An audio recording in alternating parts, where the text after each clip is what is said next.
Today on Lifelong Learning, we're discussing the NCQA's Patient-Centered Medical Home, or PCMH. What is it? How do practices become PCMH recognized? What's going on in education about PCMH? And other questions.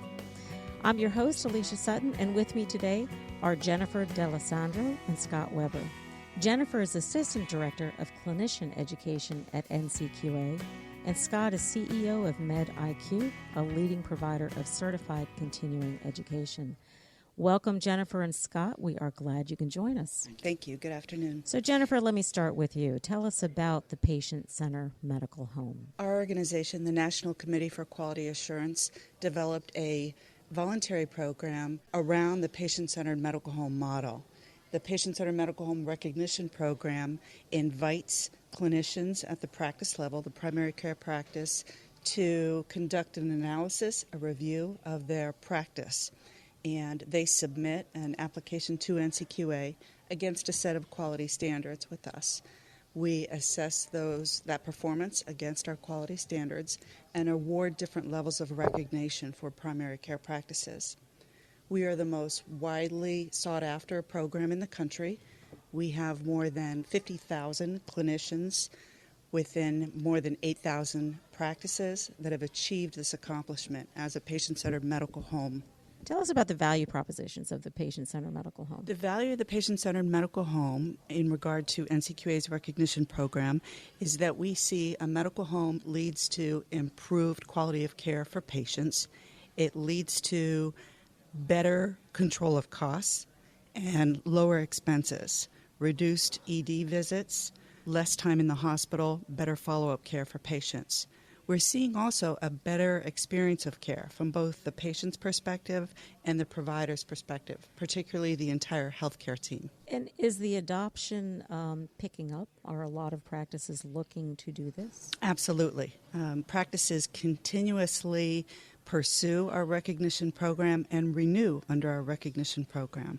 So we're seeing our numbers increase on a monthly basis.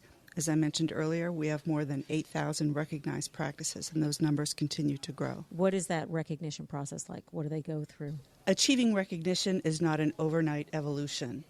The first step is to visit our website, www.ncqa.org, and determine your eligibility as a practice. That's step number one. Step two is to download a copy of our free standards and guidelines. That is the evaluation tool that we use to assess performance against our clinical quality measures and our performance metrics.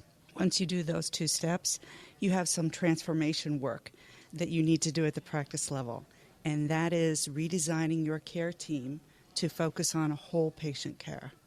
There's many elements involved in the program, but that gets a practice started at determining eligibility and assessing readiness to pursue the patient-centered medical home model and achieve recognition with us. What do you think some of the challenges that you've seen? Obviously, they've got steps they have to go through. What are the most common challenges, whether it's personnel, cost, or any of those issues? Asking a practice to transform with the patient at the center is a paradigm shift. So reassembling that care team to keep the patient in mind, involving the patient in decision making, setting their own goals and pursuing those goals and staying engaged with their care plan is critical to becoming a patient-centered medical home. So a lot of the challenges from the practice level include the care team establishment, defining roles and responsibilities, training for the entire care team, along with an integration of many of the systems and support with practice transformation. And obviously being recognized and registered that way is a win. It's a win for the patient and the outcomes, but is there a financial win as well? Yes, there is. We see many public and private sector initiatives that offer incentives for recognized practices at both the state level and the private commercial level.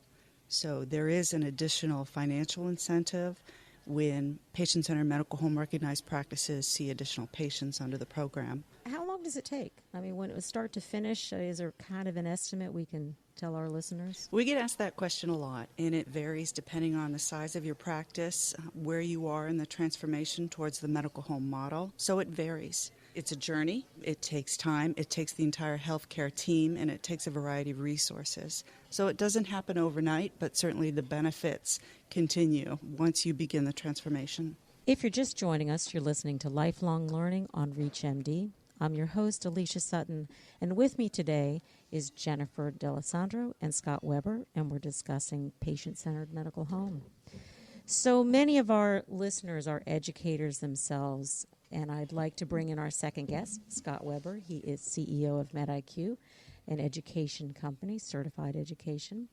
He's enjoyed a strong partnership with NCQA for years. So, Scott, where do you see education heading as it pertains to the topic of PCMH? So what we've discovered in our partnership with NCQA and working with the patient-centered medical home recognized practices is an opportunity to use education as a tool and a resource to enforce the quality changes that are taking place in those practices. And so again, as Jennifer said, the practices go through this recognition program in order to improve the quality of the care that they're delivering. And the opportunity that we see is that certified continuing education can be that tool or resource to really help facilitate the changes in quality and improvement in quality and patient outcomes. Scott, quickly, the relationship between MedIQ and NCQA. Tell me a little bit about that. What's interesting is it was almost 4 years ago at another Alliance meeting when we met with Vicky Street and started brainstorming on ideas of how MedIQ and NCQA could come together to develop and deliver quality-based education.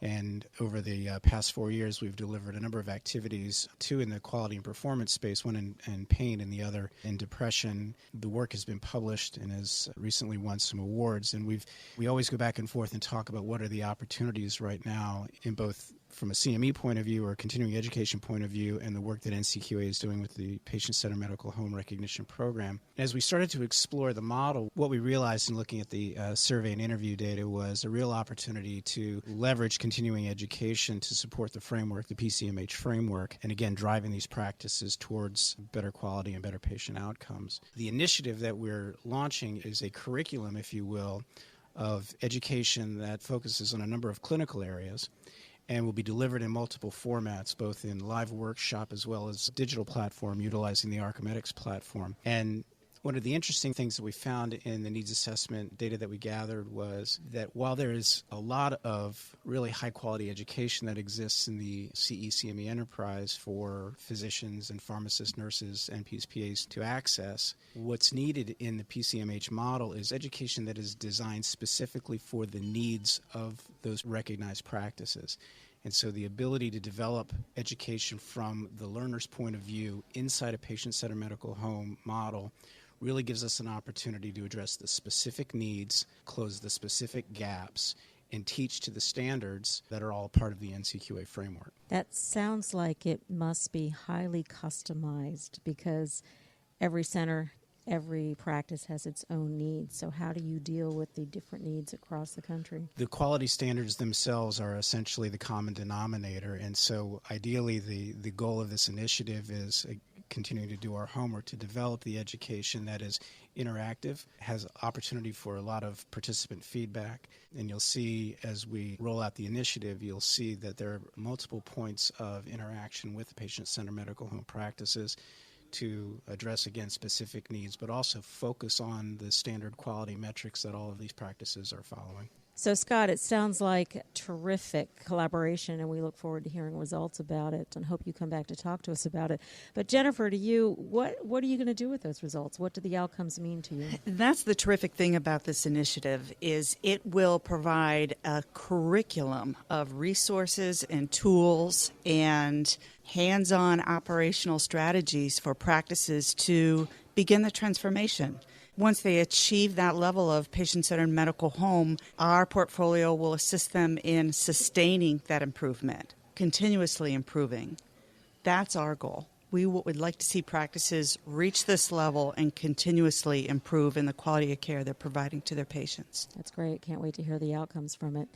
So I'm going to ask you both a final question here, and it's my favorite, which is the magic wand. If you could wave your magic wand, What would you like to see out of this program? From NCQA's perspective, we would like to see our numbers significantly grow and the number of practices achieve the patient-centered medical home recognition with us greatly increase. That all translates to improved quality of care, improved patient satisfaction, improved provider satisfaction, better care, lower costs. And in the goal of towards the triple aim, that would be the ideal scenario for us. And Scott, from the education side? I like the alignment here with NCQA. I think there's been so much conversation over the past few years about what role will certified continuing education play in healthcare moving forward, and being able to align education with new practice models that focus on quality, I think proves more than ever the value proposition that we bring to the table from the education community and the opportunity it presents for us to demonstrate that we can truly make a difference in improving healthcare in the United States. And I think, meetings like this at the Alliance that are focused on quality, this is one area of quality improvement that I think we can really shine in a partnership with NCQA. I want to thank both our guests for their time today. Very good insights. For more information about NCQA, you can visit them online at www.ncqa.org, or you can visit Scott's company, MedIQ, and they're located at www.med-iq.com. Thank you both for joining us today. Thank you. You've been listening to Lifelong Learning. To download this segment, visit reachmd.com or download the podcast on your ReachMD mobile app. Thanks for joining us.